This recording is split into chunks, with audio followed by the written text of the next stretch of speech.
Bon, bah première vidéo des oraux. Donc comme vous pouvez le voir, on a une nouvelle invitée. Du coup, je te laisse te présenter. Guest VIP. Je m'appelle Liv et du coup on est tous les trois en train de passer les oraux centrales. J'ai pas fait de vidéo pour les oraux de l'UNS parce que j'ai trop chié pour vous les raconter. C'est faux, on n'y croit pas. Donc là, aujourd'hui, c'est le deuxième jour. Donc on a respectivement fait 3, 2 et 3 oraux. Voilà, on va un petit peu vous donner notre ressenti, comment ça s'est passé. Est-ce que quelqu'un veut commencer? Ouais, je veux bien. Alors, moi j'ai eu TP de SI et donc physique 1 et maths 2. Et le TP de SI, c'est pas pour les faibles. Alors, c'était un système qui était vraiment dans les systèmes de nos profs, mais que j'avais pas fait pendant l'année. J'avais un peu le seum. Et puis ça a été dur parce que c'était sur les 4 heures et puis il y a des moments où on est moins serein. Donc je peux pas dire grand chose sur le TP et la note, mais je pense que le gars qui avait le même TP que moi, il a mieux réussi, donc on verra. Et les examinateurs, ils étaient comment avec toi? Ils étaient complètement neutres, donc ça se trouve j'ai dit n'importe quoi et puis je saurais pas. Et sinon pour physique donc 1, j'ai relu l'exercice juste avant de passer, je suis tombé sur un exo que je connaissais, c'était cool. Donc ça s'est bien passé. Et puis sinon, c'était maths 2, de l'info, c'était normal quoi. C'était plein de calculs intégral. Je vais peut-être pré-shot. Donc TP de SI. un pré-shot. Un petit pré-shot. C'est nouveau ça. TP de SI, il y a moyen d'avoir peut-être 10, un truc comme ça. Il a plié ça. Majorant de SI. Hein. C'est vrai. Ouais, pas en TP, en TP on sait pas. Et sinon, les deux autres euros, je pense qu'il y a moyen de taper pour physique, vu que je connaissais l'exo 15 ou plus. Et puis sinon, maths, un petit 13-14, un truc comme ça. Voilà. Ok, c'est fort. C'est pas mal déjà. Ouais, ça va bien. Et du coup, moi j'ai aussi fait les maths. Moi j'ai fait les maths la totale. Maths 1 aussi. Tout à fait maths info. J'ai fait maths info et maths 1.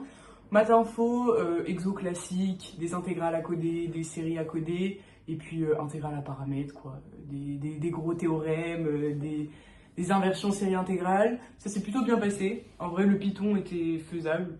Vraiment, ça s'est bien passé. Et examinateur assez neutre. Et pour ce qui est maths 1, donc format très différent parce que c'est un peu à l'arrache au tableau. J'ai eu gros exo de proba avec des événements bien comme ça. Et en vrai, j'avais un examinateur qui guidait beaucoup.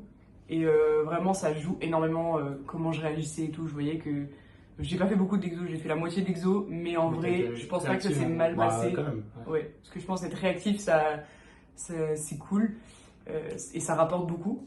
Donc, moi j'ai fini les maths. Et sinon, j'espère du coup avoir autour de petit pré-shot aussi 13-14, ce serait cool. Surtout pour rattraper le TP de physique d'hier. Parce que du coup, j'ai eu TP de physique. C'était chaotique, vraiment chaotique. On sait pas, il était dur. Ah non, c'était chaotique. Je suis tombée sur des lecs, donc vous pouvez me dire, lecs carrés. Non, d'accord. Donc sur les alliés, elle est trop forte.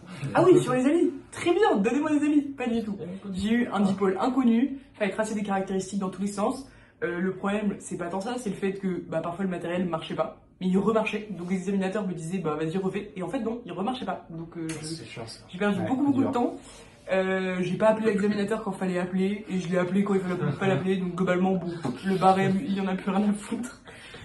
Franchement si j'ai 8 je m'en sors archi bien, mais franchement j'ai pas trop. Et ouais, du coup c'était un dipôle, fallait essayer de modéliser les trucs sur la caractéristique et comprendre comment, tracer plein de trucs, faire des liens, mais bon, des trucs un peu incompréhensibles. On m'a demandé à quoi servait une résistance et même ça j'étais pas trop sûre, donc honnêtement je suis vraiment passée pour une conne. Mais bon, on espère que le reste va rattraper. Et l'examinateur pendant le TP, il était comment? Plutôt sympathique, mais en vrai, il me posait pas mal de questions pour me guider, mais ça m'aidait pas tant que ça. Genre, globalement. Il y avait des moments de compte rendu un peu, genre pendant l'oral, où t'expliquais. En fait, je suis censé l'appeler 2 fois à des moments stratégiques. Oui, du coup, il y a écrit sur la feuille appel de l'examinateur. Okay. Et il précise qu'il y a un barème spécifique là-dessus. Et moi, je les ai pas appelés. Enfin, je l'ai appelé une fois sur les deux. Et c'est pour dire de la merde. Donc, il y a vraiment un barème spécifique là-dessus. Du coup, moi, j'ai perdu déjà la moitié du point parce que je suis pas notée dessus. Et sinon, t'as un compte rendu. Il y a un compte rendu papier à rendre. Essayez de rendre un truc propre. Pas comme moi. Des grosses ratures partout. Et par contre, faut faire j'étais étonnée, faut faire vraiment des graphiques sur papier millimétré et tout. En mode, ils veulent vraiment. Ils veulent pas juste des petites allures, genre. Ok. Pour la caractéristique et tout, tu dois faire ça proprement et en vrai ça prend masse de temps, surtout quand tu le fais entièrement et que tu te rends compte que tu as fait les mauvais réglages, que tu dois C'est bon à savoir pour les appels. Enfin, moi, je ouais. sais pas. Mais bon, de toute façon, il rappelle tout ça. Mais bon, c'est fini. Moi, j'ai hâte de plus faire TP physique, plus de maths, ça c'est fort. Et puis, bah, on verra pour les mines après. Puis, quant à moi, j'ai eu maths 1 et physique 1. Opposé. Hein. Matin, ça s'est super bien passé. J'arrive dans la salle. Produit scalaire. Produit scalaire. Oh, je suis trop content. Voilà, bon, ça s'est bien passé. Les 4 questions finies. Bon, après, les questions, ça va par rapport à l'exokelif, c'est vraiment plus simple. Il y a 2 questions où j'ai un peu ramé et où il m'a aidé. Sur les autres, ça allait. Et après, physique 1. Oh là là. Physique 1, c'est la cata. J'arrive. Déjà, ça tombe sur le milieu ferromagnétique. C'est pas mon chapitre préféré. Ça commence bien parce que c'est une question de cours. Et après, il m'a demandé d'exprimer la densité de force électromagnétique en fonction d'un gradient avec une expression bizarre. Écoutez, j'étais bloqué au tableau. À un moment, il a essayé de me donner des indices et j'ai pas compris. Il m'a fait vous êtes sûr de ce que vous avancez? Et j'étais là, non. Il m'a demandé, mais ça vient d'où je sais plus. Enfin, en gros, il m'a demandé qu'est-ce qui produit ça? J'ai dit que c'était les charges. Il m'a dit non. Il m'a dit non. C'est la réponse, moi, il a dit non. Il m'a dit perdu, c'est les dipôles. J'étais là, ah ok, carré. Donc ouais, non, ça c'était oral, c'était vraiment, vraiment horrible. Bon, après, bon, il faut rester concentré sur les prochains. Là, de toute façon, il reste plus que quelques jours et Centrale sera fini. Donc, on reste concentré. Bon, pour les pré-shots, puisque j'aime beaucoup l'algèbre, on va dire, parce que je suis aussi très, très ambitieux, on va dire 16 en maths. Et physique, on vise 10 parce que à la fin, ils me regardaient bizarrement. Je crois que c'est pas très très bien passé. Bon, bah, est-ce que vous avez un truc à ajouter? Non, c'est bon. Hein. On espère que la suite se passera un peu mieux que certaines des épreuves qu'on a vécues. Donc globalement, bon après, visiblement, de ce que je comprends,